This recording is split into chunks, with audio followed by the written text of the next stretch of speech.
Welcome back, everyone, for another deep dive. And, today we're really stepping into some personal territory. Yeah. We've got Scott's story, and he shared some really personal stuff about his family relationships and his values and how they kind of haven't always lined up. Right. That experience of feeling successful on your own terms, but not necessarily getting that same recognition from your loved ones. It's something I think a lot of people struggle with.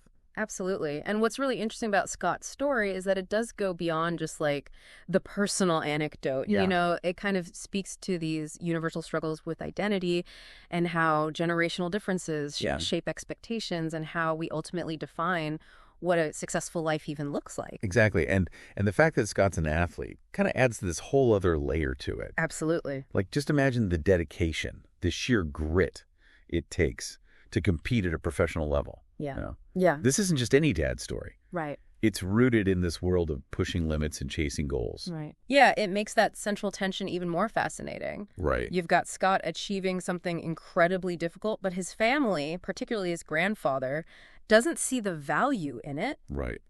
They're pushing for that traditional route, a stable job, the safe career path. Yeah.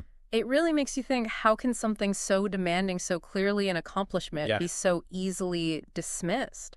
And Scott talks about this major race he won in Bermuda. Yeah. And he describes like this huge paycheck, this trophy taller than him, the culmination of years of just intense training sacrifices, unwavering focus, and his grandfather's response. Oh, I know this one. Okay, now get a job. Yeah, it's wild. It highlights that clash between these differing value systems. Yeah. And we often see this, in families where one generation prioritizes the conventional markers of success, like a steady paycheck, while another generation might value passion, personal fulfillment, even risk-taking in pursuit of their goals. And it's not just about the generational divide. Right. It's about how these messages get passed down. Like, Scott sees his own children, now adults, gravitating towards those same traditional markers of success. Right. It almost echoes his grandfather's sentiment. It's interesting. It makes you wonder how much of those unspoken family scripts are we internalizing? Right. And maybe unintentionally passing on to our own kids. It is a question of inheritance, isn't it? Yeah. We inherit these unspoken rules about what truly matters, what constitutes a good life, and often we perpetuate them without even realizing it. And this is where things get even more complex. Scott zeroes in on his relationship with his daughter, a doctor. Okay. He clearly feels pride, but there's friction too, especially around relationship advice. Yeah. He shares this story about wanting to check out this guy she was dating, just wanting to make sure she was safe. Right. And she, while apologizing for her reaction, essentially shuts down the conversation. Wow. That's really fascinating. What's so interesting here is how easily advice, even when well-intentioned, can trigger old wounds. Right.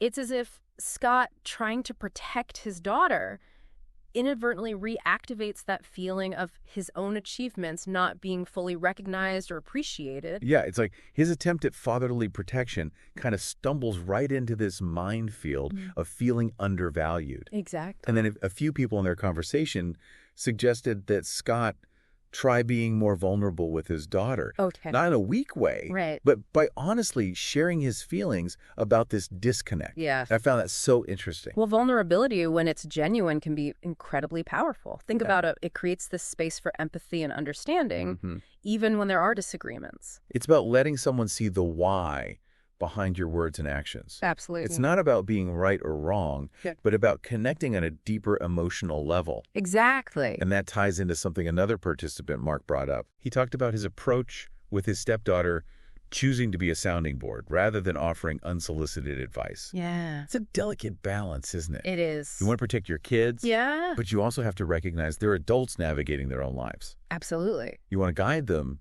but you can't dictate their journey. Yeah. And it seems like Scott's really wrestling with where that line is. Yeah, I can see that. Especially when it comes to his daughter. Yeah, definitely a lot to unpack there. Yeah, for sure. Yeah, it's a challenge so many parents face as their children transition into adulthood, that shift in dynamics, the letting go. It can be really hard. Yeah. And in Scott's case, it seems to be tangled up with this lingering feeling of needing to prove his worth even to his own children. Throughout their conversation, there's this underlying tension. Yeah. That feeling of Scott wanting to hold on to guide and protect, but also recognizing that his children are adults making their own choices. Right. That tension is so relatable. It's that pull between wanting to shield your children from making the same mistakes you did and understanding that their journey is ultimately their own. Scott mentioned that his daughter would often go silent when he offered advice. Yeah. As if feeling attacked, even though his intentions were good. Right. It speaks to the emotional weight that these family dynamics carry. Yeah. Sometimes even well-meaning advice can trigger those deeply rooted insecurities or past hurts. Yeah. It's like those old wounds are still tender. Yeah. And certain conversations, even if intended to be helpful, can accidentally brush up against them. So how can we break these cycles? How do we communicate effectively when there's so much unspoken history and emotional baggage? Well, it starts with awareness. Okay. Recognizing those ingrained patterns, those echoes from the past that influence our present-day relationships. Right. It's about tuning into our own triggers and how they might be shaping our communication. And it's about being open to hearing the other person's perspective, even if it's difficult to digest. Maybe that's where vulnerability can play a bigger role. Absolutely. Being willing to acknowledge our own insecurities, our own past hurts, and how they might be coloring our responses. Exactly. It's not about pointing fingers. Right. It's about fostering understanding. Yeah. Creating a safe space where everyone feels comfortable expressing their true feelings, even the messy, complicated ones. Right. Because let's face it, families are complicated. Scott also mentioned feeling like his daughter is being influenced by her mother and others. Okay. It's like he's contending with a whole other set of values and perspectives that he feels powerless to change. That's a common struggle for parents, especially after separation or divorce. Yeah. There's a sense of competing influences, different narratives about what's important, how life should be lived. It sounds like his daughter might be navigating that tricky space of trying to honor both parents, even if their values don't always align. Yeah. Trying to reconcile two different worlds. And that can be an incredibly stressful position to be in, wanting to please everyone, but ultimately having to carve out your own path. Yeah. It requires making choices that might disappoint someone, and that's never easy. What struck me most about Scott's story is his desire to connect with his children, to share his experiences and offer guidance. Yeah. But it seems like his attempts are often met with resistance, misinterpretation, even silence. It's gonna be frustrating. It's heartbreaking, really. Yeah. You have this parent offering support and wisdom from their own journey. Right. But it's not landing. And that sense of rejection, even if unintended, can be incredibly painful. What stood out to me was Scott admitting that his children might think they don't need him. Oh, wow. That must be a tough pill to swallow. There's a quiet resignation in that statement, a recognition of a reality that clashes with his deepest desires as a father. Right. He wants to be needed, but he's grappling with the possibility that his children might not feel that same need. It makes you wonder, what would Scott do differently if he could go back? Knowing what he knows now, would he change his path to gain his family's approval? Right. Or is staying true to himself, even if it means being misunderstood, a reward in itself? It's a profound question, and one that I think many of us wrestle with at some point in our lives. Yeah. Are we chasing external validation? Right. Or are we prioritizing internal fulfillment? And can we truly have both?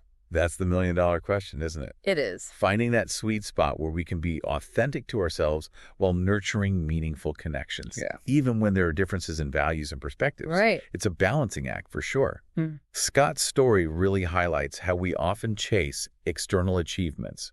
Yeah. Without pausing to consider if they truly align with our values or bring us genuine fulfillment. Right. He dedicated years to his sport, reached a level of success most people only dream of. But it wasn't enough to earn his family's full recognition. It makes you wonder. It does. What are we really striving for? Yeah. And whose approval are we seeking? It's easy to get caught up in that pursuit of external validation. Oh, absolutely. Especially in a society that often measures worth Yeah. through those conventional markers of success. Right. But as Scott's story shows, true fulfillment might lie in a different direction altogether. It's about finding that balance, right? Pursuing our passions while nurturing those important relationships, even when disagreements arise. It's about recognizing that our definition of success doesn't have to match everyone else's. Precisely. And it's about having the courage to define success on our own terms. Right. Even if it means challenging societal norms or familial expectations. Scott's story reminds us that success is a multifaceted concept. It's not one size fits all. Nope. What truly matters is staying true to ourselves, pursuing what brings us joy and meaning. Yeah. Even if it means facing disapproval or misunderstanding along the way. Absolutely. And who knows, maybe by embracing our authentic selves, we can inspire those around us to do the same.